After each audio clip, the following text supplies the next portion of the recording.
প্রিয় শিক্ষার্থীবৃন্দ, করোনাকালীন online class. আমি মোহাম্মদ মাজিদুর রহমান, সহকারী শিক্ষক, হরিপুর সরকারি বালিকা উচ্চ বিদ্যালয়। অনলাইন ক্লাসে তোমাদেরকে সবাইকে স্বাগত জানাচ্ছি। প্রিয় শিক্ষার্থীবৃন্দ,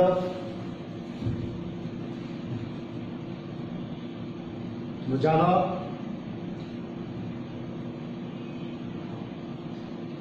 জীব কিভাবে বংশবৃদ্ধি করে।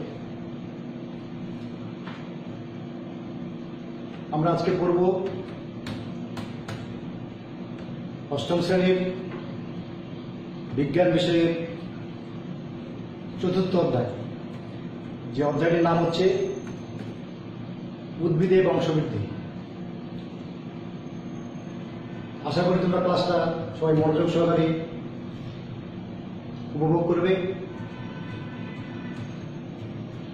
ওদের প্রথমেই যে জিনিসটি আমি দেখাবো, তোমরা এটাকে সবাই নিশ্চয়ই চিনো। এটা কি? এটা একটি ফুল। ফুল হচ্ছে উদ্ভিদের বংশবৃদ্ধি করার একটি মাধ্যম। আমরা প্রথমে যে জিনিসটি জানবো, যে জিনিসটি আলোচনা করবো, সেটা হচ্ছে প্রজনন।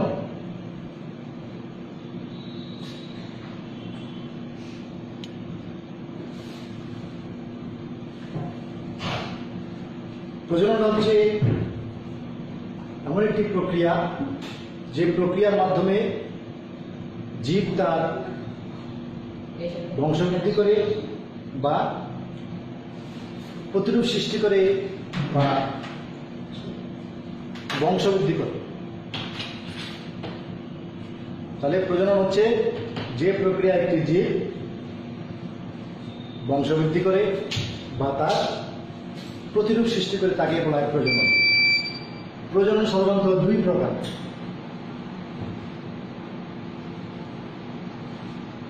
একটা হচ্ছে অযৌন প্রজনন,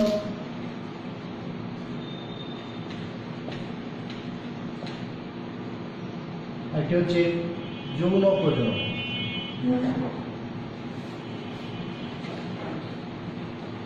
অযৌন প্রজননটা মূলত দুইভাবে হয়। আমরা যদি দেখি দুইভাবে হয়। একটা হচ্ছে স্পোর উৎপাদনের মাধ্যমে, আরেকটি হচ্ছে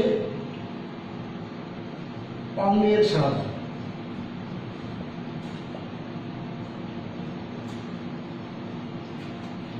স্পোর উৎপাদন সাধারণত করে যেগুলি এককোষী জীব সেগুলো,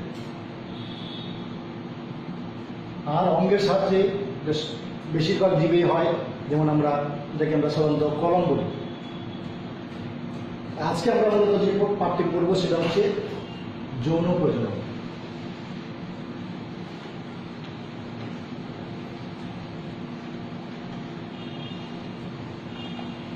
যৌন প্রজনন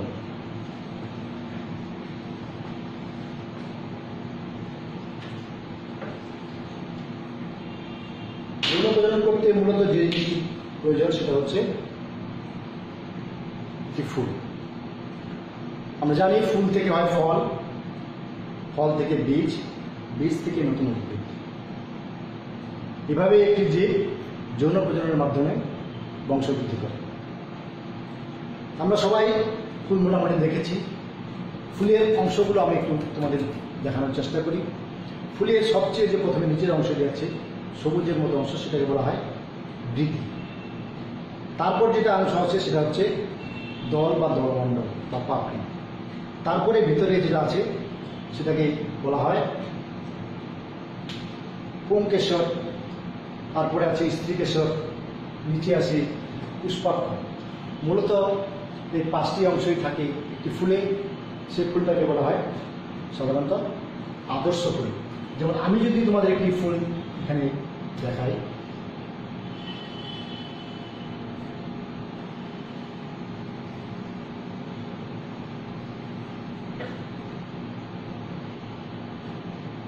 এই যে ফুলের এই অংশগুলো হচ্ছে বৃতি। আর এই যে পাতার মতো অংশটা আছে রঙিন, সাধারণত একে বলা হয় দল, সবগুলোকে মিলে একসঙ্গে বলা হয় দলমণ্ডল। আর এরকম একটি মাঝখানে অংশ আছে, সেটাকে বলা হয় স্ত্রীকেশর।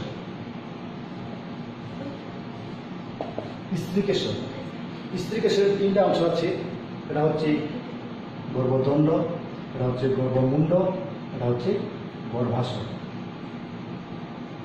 আর এই যে পাশের যেগুলো আছে এই ধরনের, সেগুলোকে বলা হয় পুংকেশর।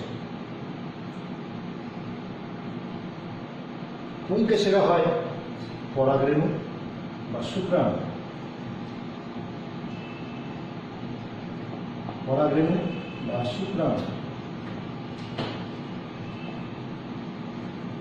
আর এই যে গর্ভাশয়ে যেটা হয় সেটাকে বলা হয় ডিম্বাণু। এই মূলত কয়েকটি অংশ একটি ফুলের। সবচেয়ে যে জিনিসটি আমাদের কাজে লাগে বংশবৃদ্ধি করতে, সেটা হচ্ছে এই গর্ভাশয়টা এবং এই যে পুংকেশরের যে শুক্রাণুরা যেখানে উৎপন্ন বা পরাগরেণুটা যেখানে উৎপন্ন হয় সেটা। এখন আমরা চলে যাই কিভাবে এই কার্যক্রমটা সম্পন্ন হয়।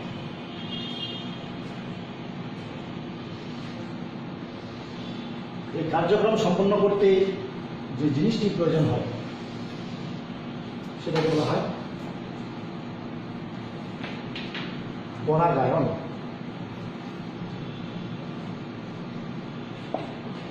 পরাগায়নের মাধ্যমে সাধারণত শুক্রাণু এবং ডিম্বাণু মিলিত হয়। এখন আমরা যেভাবে সম্পন্ন হয় সেটা আমি তোমাদের দেখাই। তার আগে বলি পরাগায়নটা কি।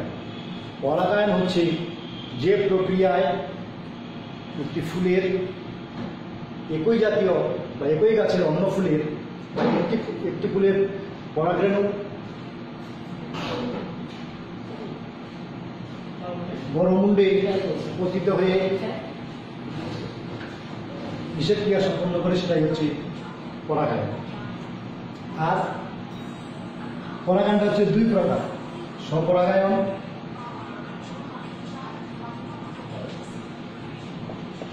আর হচ্ছে পরপরাগায়ন। স্বপরাগায়নটা হবে যখন একই ফুলের, মনে করি এটা একটা ফুল, এই ফুলের পরাগধানী যখন এই গর্ভমুখে আসে পড়বে তখন সেটা হবে স্বপরাগায়ন। কিংবা একই গাছের যদি হয়, একই ফুলের বা একই গাছের অন্য ফুলের সঙ্গে যদি হয় তাহলে সেটা হবে স্বপরাগায়ন। আবার একই জাতীয় যদি ভিন্ন ফুলের, মনে করে এটা একটা গাছের ফুল আর এখানে একটা গাছের ফুল অন্য গাছে, তখন সেটাকে বলা হবে পরপরাগায়ন। পরাগায়ন সম্পন্ন হয় বিভিন্ন মাধ্যমের সাহায্যে। এবং মাধ্যমগুলো কি কি? মাধ্যমগুলো যদি আমরা দেখি তাহলে সেটা হতে পারে পানি, হতে পারে বায়ু, হতে পারে পতঙ্গ, হতে পারে প্রাণী। এক একটা ফুলের মাধ্যমগুলো এক এক ধরনের।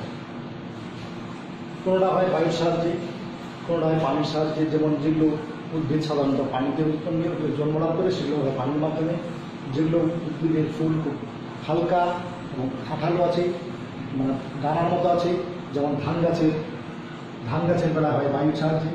এটা যেমন পাতা শ্যাওলা। পতঙ্গ বলতে ছোটো ছোটো পোকামাকড় আমরা দেখি ফুলের উপর সাধারণত। এই যদি মনে করো ফুল তোমরা দেখো, বিশেষ করে তোমরা বাড়িতে সবাই দেখতে পারবা, বিশেষ করে কুমড়াতে এটা আমরা বেশি দেখতে পাই। অন্যান্য ফুলেও হয় কিন্তু কুমড়াতে যেহেতু ফুলটা বড় এবং ফুলটা আকর্ষণীয় রঙিন, সেহেতু আমরা দেখতে পাই। দেখবো ওখানে মৌমাছি বা যে কোনো ফুল যদি হয় সেই ফুলে দেখবো তোমরা অনেক মৌমাছি সাধারণত ঘুরে বেড়ায়। এই ঘুরে বেড়ার কারণে হচ্ছে কি, এই ফুলটাতে তোমার যে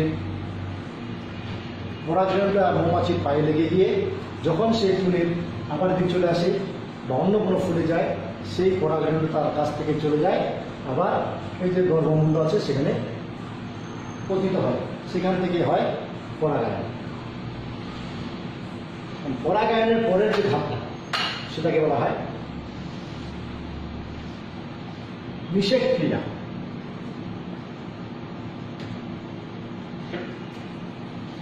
নিষেক ক্রিয়া।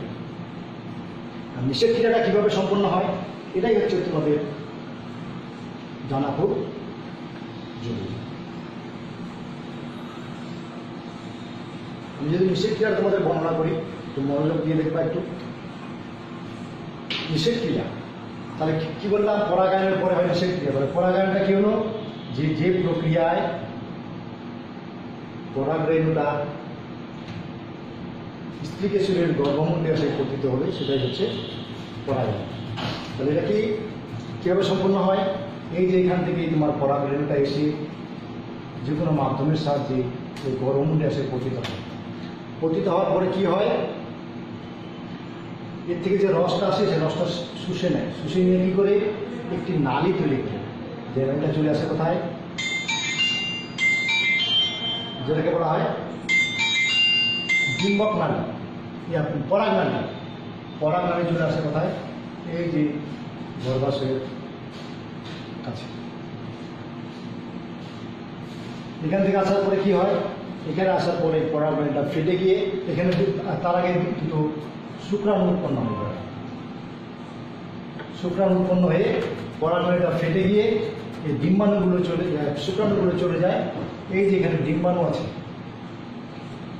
এখানে তোমার গৌণ নিউক্লিয়াস আছে, তোমার এখানে প্রতিপাদ কোষ। এখানকার যে দুটা তোমার ডিম্বাণু উৎপন্ন হয়, দুটা ডিম্বাণুর মধ্যে একটি ডিম্বাণু একটি এখানে দুটা শুক্রাণু উৎপন্ন হয়,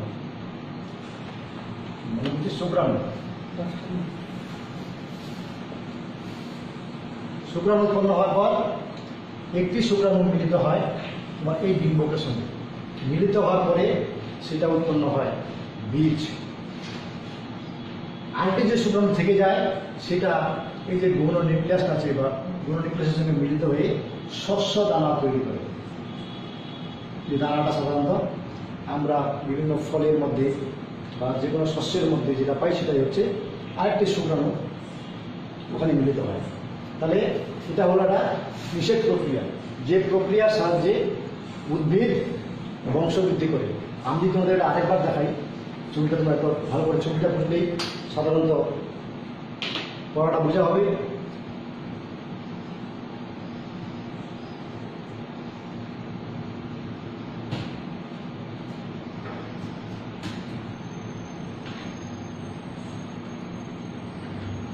তাহলে কি বললাম, যে প্রক্রিয়ার পরাগরেণু এখানে আসে পতিত হবে, পতিত হওয়ার পরে কি হবে, একটি লম্বা নালীর সৃষ্টি হবে। যেখানে রসটা শুষে নিয়ে একটি লম্বা নালীর সৃষ্টি হবে, যে নালীকে বলা হবে পরাগ নালী। এই নালীটা গর্ভাশয়ের কাছে আসে পৌঁছানোর পর আসার সময় এখানে দুটি শুক্রাণু উৎপন্ন হয়।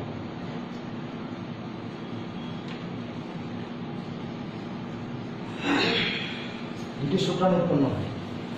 এই শুক্রাণু দুটি কাজ কি, একটি শুক্রাণু মিলিত হয় এখানকার ডিম্বকের সঙ্গে মিলিত হওয়ার পর শুক্রাণু উৎপন্ন হওয়ার পরে নালীটা ফেটে যায়, তার কাজ শেষ। এই একটি শুক্রাণু মিলিত হয় ডিম্বাণুর সঙ্গে মিলিত হয়ে তৈরি করে বীজ। আরেকটি ডিম্বাণু এই করে গৌণ নিউক্লিয়াসগুলো আছে তার সঙ্গে মিলিত হয়ে উৎপন্ন করে শস্য দানা। তাহলে এই হলো নিষেক প্রক্রিয়া। এখান থেকে এই শস্য দানা এবং বীজ মিলিয়ে তৈরি হয় ফল। তাহলে আমরা যে প্রজননটা করলাম, প্রজননটাকে আছে তার মধ্যে আমরা যৌন প্রজনন করলাম। এর কাজটা হচ্ছে কি, উদ্ভিদ যে প্রক্রিয়া ফুল থেকে ফল তৈরি করে এবং ফলের মধ্যে বীজ উৎপন্ন হয় সেটাই হচ্ছে যৌন প্রজনন প্রক্রিয়া উদ্ভিদে।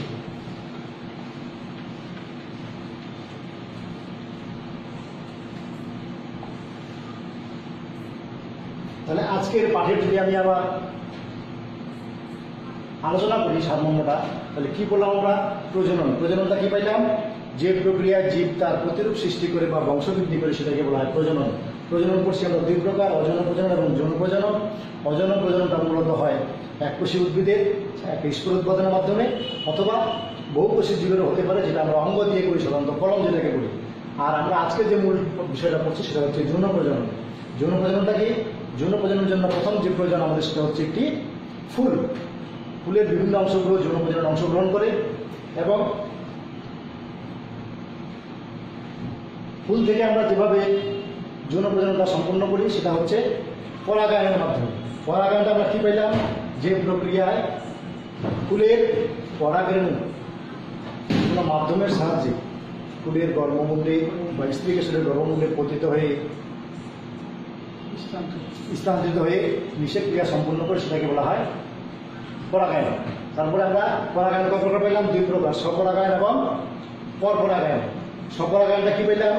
যে প্রক্রিয়ায় একটি ফুলের বা একই গাছের ভিন্ন ফুলের মধ্যে বিনিময় হয় পরাগায়ন, সেটাকে বলা হয় স্বপরাগায়ন। আর পরপরাগায়ন কোনটা? যে প্রক্রিয়ায় একটি ফুলের একই জাতীয় ভিন্ন গাছের ফুলের মাধ্যমে পরাগায়ন সম্পন্ন, সেটাকে বলা হয় পরপরাগায়ন। তারপরে আমরা সর্বশেষ যেটা পেলাম নিষেক ক্রিয়া। নিষেক ক্রিয়াটা হচ্ছে কি? নিষেক ক্রিয়ার জন্য মূলত যে প্রয়োজন সেটা হচ্ছে ফুল।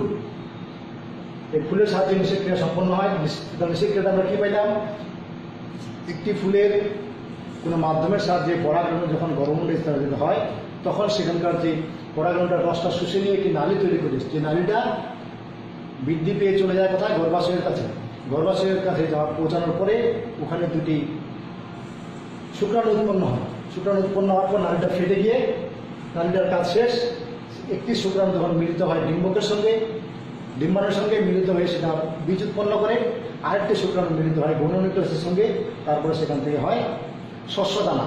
যে শস্যদানাটা আমরা খাদ্য হিসেবে গ্রহণ করি। আশা করি আজকের পাঠটি তোমাদের মনোযোগ সহকারে উপভোগ করেছ এবং পাঠটি তোমরা বুঝতে পেরেছ। যদি কোনো সমস্যা হয় তোমরা আমার সঙ্গে ব্যক্তিগতভাবে যোগাযোগ করতে পারো, তাহলে আমি আরও জিনিসটা ভালোভাবে তোমাদের কাছে উপস্থাপন করতে পারবো।